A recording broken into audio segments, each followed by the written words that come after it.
He is the man behind ads like these, but this CEO isn't just talking about marketing. He has a plan to get America back to work and off of food stamps. Andy Puzder is the CEO of CKE Restaurants, which owns Carl's Jr., which we just saw an ad for, and Hardee's, which I grew up on and love. And he's a member of the Job Creators Network. Good morning to you. Good morning, Steve. How are you? Doing okay. We've run that ad when we were talking about the circumstances about it. Any blowback on those ads? We always get blowback on the ads, even if they're non-controversial. You get a lot of people making comments. But no, the ads are very effective. They appeal to our young, hungry guy demographic, and they work very well. Who knew there was a young, hungry guy demo? Now you know. All right, now you do. You wrote a great op-ed, and you know, so many politicians these days, are, particularly on the political left, are talking about we've got to increase the standard of living, we've got to increase the minimum wage. But you make the point, there are a number of people who work for you. They look at, well, if they jack up my pay to $15 an hour, I'm going to have to pull back my hours or else I'm going to lose these benefits.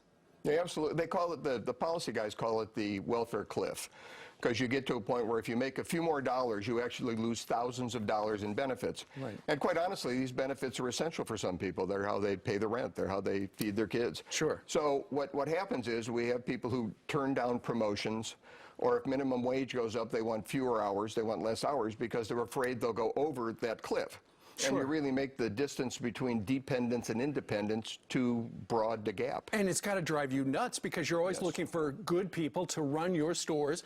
And if they would just take the next step, take the next step up the ladder, next thing you know, they could be a manager making $80,000, but they don't want to lose the free stuff from the government. Yeah, it really locks people into poverty. It's a system that does, it just is, it was well intended to help people who need relief, but it really locks them into poverty, and we need a different system. Sure. We've got a graphic to show people how many people actually, households are collecting food stamps in the past 12 months. And you look at the number of people in Detroit, it's, you know, it's 4 out of 10, which is heartbreaking. Milwaukee is 26%. Here in New York City, it's 1 in 5.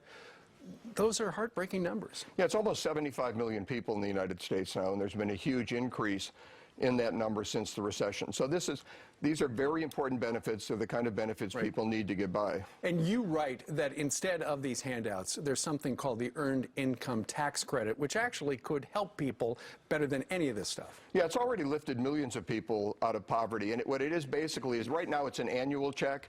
It should be a monthly or maybe a bi-weekly check, but it's a government supplement.